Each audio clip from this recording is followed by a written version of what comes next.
Bienvenue à votre conseil en bref de la ville d'Ottoburn Park du 14 avril 2025. Madame la mairesse Mélanie Villeneuve débute la séance avec son rapport mensuel du conseil. Bonsoir tout le monde, j'espère que vous allez bien. Bienvenue à cette séance ordinaire du 14 avril 2025. Donc, on va partir ça avec le rapport mensuel du conseil. Je vais vous parler rapidement là, des éléments là, que j'ai faits qui sont importants là, dans le dernier mois. Le 20 mars dernier, j'avais le conseil de la MRC. J'ai pu proposer un octroi de contrat pour le fameux projet de la passerelle piétonne pour l'idéation d'une passerelle piétonne ici là, par-dessus le Richelieu. Donc, c'est conditionnel à l'obtention d'une subvention du ministère des Affaires municipales, du Fonds Région et Ruralité. Donc, ça a été octroyé à la firme WSP pour un montant de 245 000 $. Donc, c'est un projet que ça fait longtemps qu'on parle, là, bien sûr, là, si on parle d'idéation, là, fait que c'est très... donc, c'est vraiment, vraiment au début, là.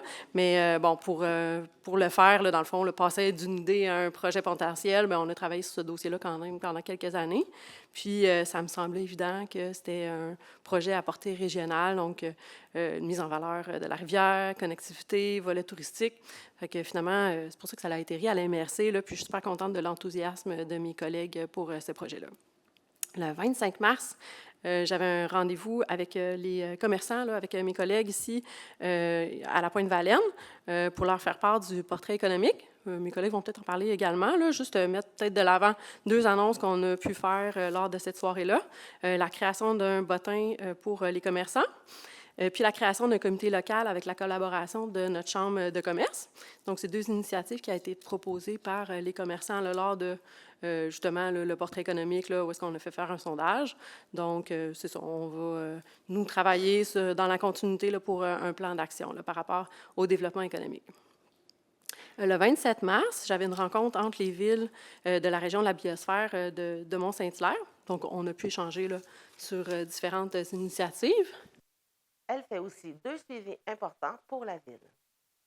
Sinon, il y a toujours deux sujets d'actualité. Là. Je fais toujours un petit retour là-dessus là, à chaque séance. Les bosquets, donc ça franchit étape par étape, encore une fois, là, les étapes là, pour remplir les conditions. Donc, on devrait avoir des nouvelles dans pas très long, mais on est dans les échéanciers.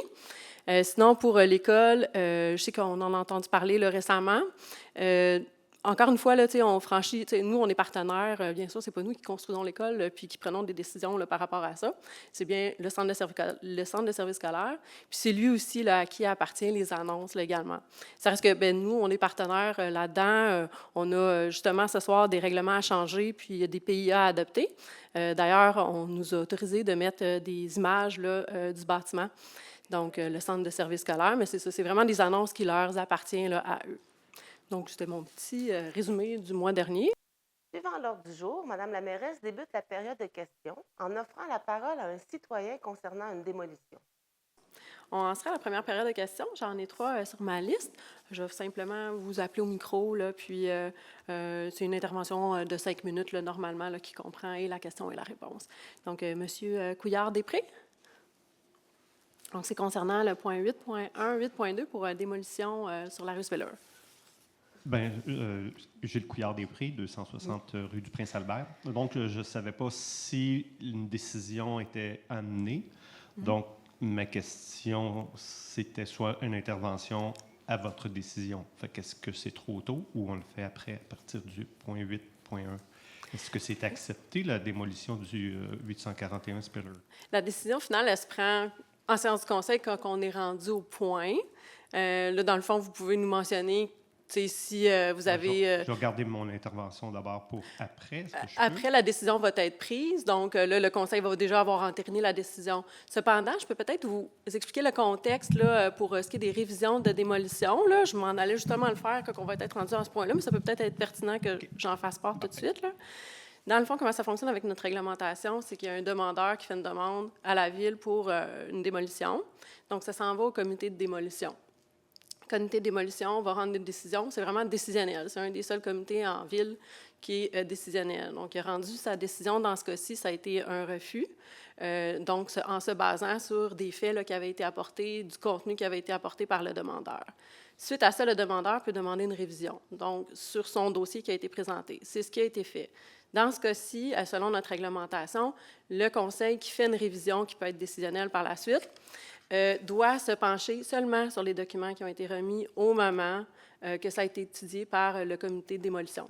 C'est-à-dire que si le demandeur amène des nouveaux éléments, tels des éléments qui ont été suggérés par le comité de démolition, le conseil ne peut pas en tenir compte. Donc, c'est un petit peu bête comme ça, mais nous, dans le fond, on fait une révision, mais vraiment en se tenant juste aux éléments, là, un petit peu comme un jury. Il faut juste penser à ce qu'on a là, comme élément. Suite à ça, le demandeur, admettons qu'il y a un refus encore une fois, il peut refaire une demande. Là, ça va aller encore une fois au comité de démolition qui va pouvoir tenir compte de nouveaux éléments. Donc, là, on n'est pas encore là comme vous voyez, là, mais chose certaine, c'est que ce soir, on prend une décision en fonction des éléments qui ont été apportés là, au moment là, de l'amende. Oui, c'est ça, exactement. Fait que ça peut peut-être vous mettre en contexte un petit peu. C'est bon, c'est parce que vous vous souvenez, je m'étais présenté ici, pas à la bonne place, mais j'avais fait part quand même de certains éléments. Je suis allé au comité de démolition pour faire valoir mon point, mais il y avait aussi d'autres gens qui étaient un petit peu d'accord avec moi. Puis là, ben, c'est ça, ça avait été mentionné qu'il y avait une demande de révision qui possiblement pouvait être demandée. Fait que là, je voulais savoir c'est ce qu'il en était. Est-ce que je ramenais tous les points, mais ça a été déposé au comité de démolition en principe. Tout à fait. Puis dans le fond, c'est noté d'ailleurs dans notre projet de procès-verbal comme quoi il y avait eu 2 oppositions. Donc, le conseil a tout repris ces éléments-là. Merci beaucoup. Madame Thibault donne un avis de motion pour créer la nouvelle zone de l'école. En tout cas, je, Natacha Thibault, donne l'avis de motion de la présentation à une prochaine séance du conseil municipal du règlement 431-52, modifiant le règlement de zonage 431 afin de créer une nouvelle zone pour l'école. L'objet de ce règlement est de créer une nouvelle zone pour l'école primaire. Donc, tous les membres du conseil municipal ont reçu une copie du premier projet de règlement le 4 avril 2025. Madame la mairesse demande à Madame Thibault de proposer que l'assemblée publique de consultation pour cette école soit tenue. Merci, Madame Thibault. On a ensuite de ça une assemblée publique de consultation à tenir pour ce projet-là de règlement, le 431-52. Madame Thibault? Oui, donc, je propose que le conseil municipal, en fait, que l'assemblée publique de consultation sur le premier projet de règlement ci-dessus mentionné soit fixée au 12 mai 2025 à 19h au Centre culturel et communautaire de la Pointe-Valène, au 85 rue Oxford à Audubon Park, donc ici même. Monsieur Leroux donne un avis de motion décrétant la tarification de l'année 2025. Merci beaucoup. Alors, moi, Claude Leroux, présente et dépose le projet de règlement 469-9 modifiant les annexes B et D du règlement 469-8 décrétant la tarification de l'année 2025 pour le financement de certains biens, services et activités de la Ville d'Audubon Park. L'objet de ce projet de règlement est d'amender l'annexe B et D du règlement de tarification 469-8 afin de modifier la politique de remboursement concernant l'inscription au camp de jour et le coût des compteurs d'eau 3/4 de pouce. Madame la mairesse explique comment les ententes pour les travaux municipaux sont encadrées par des garanties exigibles. 5.4, c'est l'adoption du règlement 456-4. C'est pour les ententes relatives aux travaux municipaux sur le territoire de la Ville pour modifier les types de garanties exigibles. Tantôt, on avait une consultation publique justement là-dessus. Vous pourrez toujours la revoir sur Internet si jamais vous voulez. Ça ne dure pas longtemps, un petit 5 minutes. Donc, on a fait un avis de motion qui a été donné le 17 mars 2025. On a reçu une copie du projet de règlement le 13 mars. Pour le projet, et puis une copie du règlement le 3 avril. Donc, si quelqu'un peut proposer et appuyer que le Conseil adopte le règlement 456-4, modifiant le règlement numéro 456 et ses amendements concernant les ententes relatives aux travaux municipaux sur le territoire de la Ville d'Audubon Park, afin de modifier les types de garanties exigibles tels que rédigés. Je le propose. Merci, M. Girard. L'adoption du règlement sur la régie des séances plénières de la Ville de Audubon Park est expliquée par M. Portelance. À 5.5, c'est l'adoption du règlement 481 sur la régie des séances plénières de la Ville d'Ottoburn Park. Monsieur Portelance? Oui, il faut simplement se rappeler, c'est un règlement là, qui vient reprendre, en fait, une des recommandations de la commission Charbonneau à l'époque sur la gestion des villes, donc pour assurer plus de transparence. Et le règlement reprend sensiblement les mêmes normes que la loi ontarienne de 2001 qui oblige toutes les villes à avoir des séances plénières publiques. Donc, le règlement divise qu'est-ce qui doit être public, qu'est-ce qui doit être à huis clos. Donc, il va y avoir deux types de séances dorénavant. Donc, en considérant que tous les membres du Conseil ont reçu une copie du projet, en considérant que j'en ai moi-même fait mention et de la portée du règlement, en considérant que la greffière a pris les dispositions pour que le règlement soit mis à disposition du public pour consultation dès le début de la séance, je propose que le Conseil adopte le règlement 481 portant sur la règle interne des séances plénières de la Ville d'Ottoburn Park. Mme Villeneuve fait le point sur les ententes pour le projet Le Patriote. À 6.5, on a une entente relative à des travaux municipaux. C'est pour les phases subséquentes dans le projet Le Patriote, donc 2B à 2F. On se retrouve un petit peu là, sur la carte qui est ici. Donc, ça fait quelques mois là, qu'on discute avec les promoteurs pour les ententes pour les phases subséquentes. Donc, c'est pour entériner les contributions pour des travaux qui sont projetés par la Ville. Et également la réalisation des travaux sous la responsabilité du promoteur, exemple asphalte, luminaire, les conduites, etc. Donc, la responsabilité là, de chacun là, et les délais là, par rapport à ça. Donc, on a, dans le cadre du développement Le Patriote, on souhaite signer avec Le Patriote 2020 une entente. Dans le cadre du développement, la Ville souhaite signer avec Le Patriote 2020 une entente fixant les obligations de chacune des parties, notamment en ce qui concerne le partage des coûts pour les travaux suivants: installation de signalisation sur le chemin des Patriotes, travaux de mise à niveau de la station de pompage Roux, travaux de restauration et de création de milieux humides et hydriques, considérant la recommandation de notre chef de division affaires juridiques et greffières. Donc, il est résolu que la Ville approuve le contenu des ententes à intervenir entre la Ville d'Ottoburn Park et le Patriote 2020 et autorise la mairesse ou en son absence, la mairesse suppléante, non, le maire suppléant, oui, le maire suppléant et la greffière ou en son absence, la directrice générale et assistante greffière à signer pour et au nom de la Ville l'entente relative à des travaux municipaux et son entente accessoire concernant les phases 2B à F, que la présente résolution soit valide jusqu'au 9 mai 2025 inclusivement. Est-ce que j'ai quelqu'un pour proposer? Je propose. Parfait. Merci, M. Leroux. Je l'appuie. Merci, M. Turcotte. M. Portelance enchaîne avec les autorisations de signature, toujours pour le projet Le Patriote. À 6.6, on a l'approbation d'un projet de lotissement pour le projet Le Patriote, phase 2. M. Portelance? Oui, donc en considérant le plan de cadastre qui a été présenté par Vital Roy en date du 14 septembre, en considérant que le plan de cadastre réalisé par Vital Roy Arpenteur en date du 23 mai, qui a également été déposé, en considérant que la demande est assujettie au règlement relatif à l'émission des permis et certificats, en considérant l'article 25 du règlement 434, comme quoi un projet de lotissement comportant l'ouverture d'au moins une rue ou un parc doit faire l'objet d'une étude du comité consultatif d'urbanisme et de l'autorisation du conseil municipal, en considérant que dans un projet de lotissement impliquant l'ouverture sur de nouvelles rues ou des prolongements de rues existantes pour être cédé à la Ville, la largeur minimum de l'emprise doit être de 15 mètres pour une rue de desserte locale, 18 mètres pour une collectrice et 20 mètres pour une collectrice, en considérant le tracé de rue qui correspond aux exigences du règlement et au concept d'organisation spatiale tel que défini dans l'ancien PPU de Patriote, anciennement les 4 terres, en considérant la recommandation du CCU, en considérant le plan du 14 septembre 2022 qui a soulevé un certain doublon dans la numérotation des lots et qui a corrigé. Donc, il est proposé que la Ville approuve l'ouverture des rues portant les numéros de lots. 6 538 277, 6 538 279, 6 538 276, 6 538 279, 6 538 281, 6 538 164, 6 538 280, 6 538 281. Également que la Ville accepte les lots 6 538 014, 6 538 089, 6 589 132, 6 538 145, 6 538 165, 6 397 668, 6 397 667, 6 397 089 à ce titre de cession à des fins de parc, terrain de jeu ou le maintien d'espaces naturels. Et également que la Ville autorise la mairesse, en son absence, le maire suppléant ou l'assistante greffière à signer tout document relatif à la présente résolution, ainsi que tout acte notarié. Madame la mairesse explique une entente pour un parc pour le projet Le Patriote.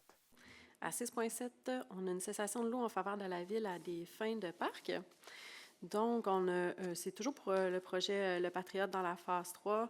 Donc, au terme de l'entente relative à des travaux municipaux entre la Ville et l'entreprise 93-76-76-14 Québec Inc., le 20 mars 2024, il est prévu que l'entreprise cède pour la somme de 1 $, notamment le lot 6 605 752 à des fins de parc, de terrain de jeu ou pour le maintien d'espaces naturels. Donc, la Ville souhaite la municipalité, là, c'est dans le contexte là, de l'école, là, on vient récupérer tout de suite une section du parc, là, une petite section qui va servir à l'établissement de l'école avec un débarcadère pour autobus. Donc, si j'ai quelqu'un pour proposer et appuyer que le conseil municipal approuve le processus de municipalisation du lot 6 605 752 du cadastre du Québec, circonscription foncière de Rouville, lequel lot est destiné à servir à des fins publiques, soit à des fins de parc, que le conseil municipal accepte que la Ville devienne cessionnaire du lot ci-dessus mentionné pour la somme de 1 $ au terme d'un acte de cession qui devra être dûment reçu devant notaire et publié au registre foncier, et que le conseil municipal autorise la mairesse ou en son absence le maire suppléant et la greffière ou en son absence l'assistante greffière trésorière à signer tout acte de cession pour et au nom de la Ville d'Audubon Park ainsi que tout autre document utile ou nécessaire pour donner effet à la présente résolution. Est-ce que j'ai quelqu'un pour proposer? Je propose. Parfait. Merci, Mme Vieille. Je l'appuie. Merci, M. Turcotte. Mme Villeneuve annonce un ajustement de contrat avec Connexion Nature. On a à 6.9 un ajustement de contrat pour Connexion Nature. M. Turcotte? Oui, donc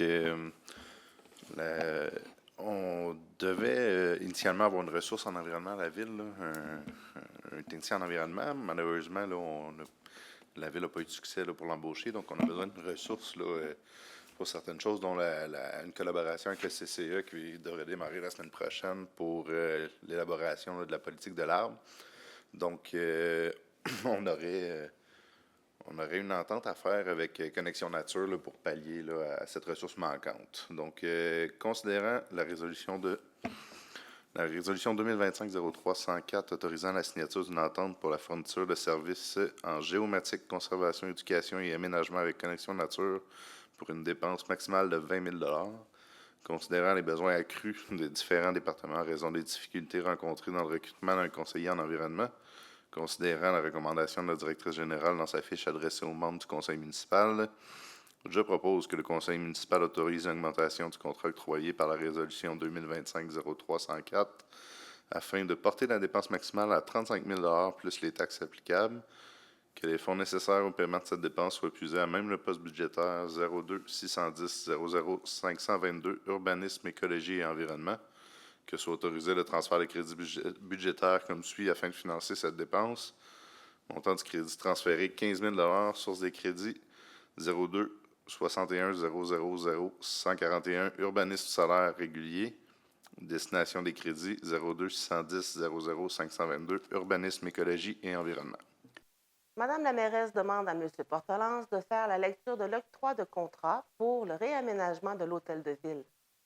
Monsieur Portelance? Oui, en fait, il est question de réaménager un peu l'hôtel de ville. Il faut savoir que d'un côté, on a récupéré la partie qui était occupée autrefois par la Caisse populaire et également la restructuration des services a fait que les gens travaillent de façon des fois mal placée là, d'un bureau à l'autre. Donc, c'est question là, de revoir en termes d'efficacité de l'opération, du confort des gens, et également d'adopter les choses en termes autant pour les clients, en termes des nouveaux besoins, là, des nouvelles normes, là, donc autant pour les personnes handicapées qui rentrent à l'hôtel de ville. Donc, beaucoup de petites choses qui doivent être faites. Donc, en considérant qu'une recherche de prix a été lancée conformément au règlement de gestion contractuelle dans services professionnels en ingénierie pour le réaménagement de l'hôtel de ville et les travaux d'architecture, En considérant qu'à la clôture de la période, les soumissions suivantes ont été reçues. Donc, architecte Duquette pour 68 377,35 plus 7 200 environ pour les taxes. Architecture CBA, 67 182,48 plus 2 200 avant taxes. Bouliane Charpentier, 34 607,48 et la compagnie RSA Architecture a refusé de soumissionner. Donc, en considérant la recommandation du directeur territoire et environnement formulée dans sa fiche du 10 mars, je propose que la Ville adjuge le contrat de service professionnel en architecture pour le réaménagement de l'Hôtel de Ville à l'entreprise Bouliane Charpentier, qui est le plus bas soumissionnaire conforme, pour le prix de 34 607,48, taxes applicables incluses et selon les conditions, modalités décrites dans la soumission de cette entreprise.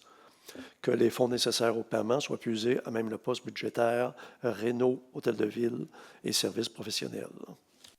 M. Portelance poursuit avec les octrois de contrats pour les architectes, toujours pour le réaménagement de l'Hôtel de Ville. Et oui, il faut compléter avec les ingénieurs après les architectes. Donc, en considérant qu'une recherche de prix a été lancée conformément au règlement de gestion contractuelle du service professionnel en ingénierie pour le réaménagement de l'Hôtel de Ville, considérant qu'à la clôture de la période, les soumissions suivantes ont été reçues. Donc, il y a eu 2 soumissions dans ce cas-ci. Conception Confort à 32 480,44 et EXP pour 22 707,56. Donc, en considérant la recommandation du chargé de projet au service des travaux publics dans sa fiche du 20 mars, je propose que la Ville adjuge le contrat de service professionnel en ingénierie pour le réaménagement de l'Hôtel de Ville à l'entreprise EXP, qui est le plus bas soumissionnaire conforme, pour le montant de 27 249,08, et ce qui inclut une contingence de 20 selon les conditions modalités décrites dans la soumission de l'entreprise. Également que les fonds nécessaires au paiement soient plus à même le poste budgétaire 23 020 02 411, donc Réno, Hôtel de Ville. Mme Villeneuve offre la parole à M. Turcotte pour qu'il explique une demande reçue de la part des gestionnaires du site de la Pointe-Valène. À 9.5, je vous laisse poursuivre pour un projet de conteneur, semi-enfoui sur le site de la Pointe-Valène, M. Turcotte. Oui, donc il y a eu une demande là, pour faire rejeter des conteneurs à déchets là, ici même, là, à la Pointe-Valène. Donc, ce serait pour des conteneurs semi-enfouis. Donc, considérant la recommandation du... OK, bien c'est ça, on a eu plusieurs soumissions. Ecoloxia est à 19 855,76, Durabac à 20 949,92, Lorrain Conteneur à 36 845,83. Donc, considérant la recommandation du chargé de projet au service des travaux publics formulée dans sa fiche de présentation adressée aux membres du conseil municipal et datée du 21 mars 2025, je propose que la Ville octroie le contrat de mise en place de conteneurs semi-enfouis sur le site de Pointe-Valène à l'entreprise Ecoloxia pour un montant de 19 855,76, taxes applicables incluses et conformément aux termes et conditions fixés par la Ville. Que les fonds nécessaires au paiement de cette dépense soient puisés à même le poste budgétaire 23 080 05 722, aménagement site Pointe-Valène. Je Merci. l'appuie et juste préciser qu'il s'agit de 3 conteneurs, donc autant pour les déchets, le recyclage que le compostage. Oui, merci, M. Turcotte, M. Portelance. Mme la mairesse demande à Mme Viens d'enchaîner avec l'octroi de contrat pour l'installation d'un système de contrôle d'humidité, toujours pour Pointe-Valène. Que maintenant, il y a des améliorations au niveau structurel de la bâtisse. Alors, considérant la présence d'humidité excessive en période estivale au sous-sol du bâtiment de la Pointe-Valène et occupé en majeure partie par le club de canotage, considérant l'absence d'un système de contrôle de l'humidité et de ventilation, considérant la présence de moisissures sur les murs des locaux, l'odeur de moisi, l'écaillement de la peinture, le sureintement sur les murs, considérant la présence d'usagers dans les locaux visés, considérant l'entreposage d'équipements de canotage et de vêtements de flottaison encore humides à l'intérieur des locaux de rangement, après plusieurs heures, considérant que les lieux sont occupés en bonne partie des usagers et en période de grande présence d'humidité extérieure, considérant le va-et-vient des usagers des lieux et des ouvertures de portes qui laissent entrer une bonne partie de l'humidité extérieure, Je propose que la Ville octroie un contrat d'installation d'un système de contrôle d'humidité et de ventilation dans le sous-sol du bâtiment et de la Pointe-Valenne à l'entreprise diffusaire CEP Inc. pour un montant de 62 661,38 applicables incluses. Qu'une somme pouvant aller jusqu'à 5 400 $ soit ajoutée à la présente dépense comme contingent des travaux, soit 10 de la soumission avant taxe. Que les fonds nécessaires au paiement de cette dépense soient puisés à même le poste budgétaire 02 702 26 522, Pointe-Valenne, bâtisse et entretien. Alors, c'est ça. Merci. Je vais l'appuyer. Merci, Madame. Madame Thibault fait la lecture de la réponse à une demande d'aide financière de OPP Notre-Dame.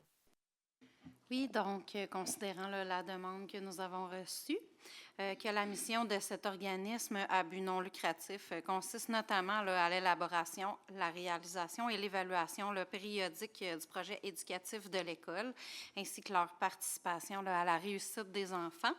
Considérant la recommandation du chef de division du service des loisirs qui a été formulée au conseil municipal, je propose que la Ville verse un montant de 300 $ à l'organisme OPP Notre-Dame à titre d'aide financière et que les fonds nécessaires au paiement de cette dépense soient puisés à même le poste budgétaire loisirs aide financière. 02-701-20-959. Celle-ci continue avec une autre demande d'aide financière. Oui, donc considérant que cette action s'inscrit dans la volonté de notre municipalité de promouvoir des valeurs d'inclusion, de respect et de solidarité envers toutes les communautés sans distinction d'orientation sexuelle ou d'identité de genre, je propose que la Ville participe à l'initiative de la Fondation Émergence en hissant le drapeau de la diversité et de l'inclusion le 17 mai 2025 à l'occasion de la Journée internationale contre l'homophobie et la transphobie. Voilà, c'était votre conseil en bref pour la 4e séance du conseil municipal de la Ville de Otterburn Park.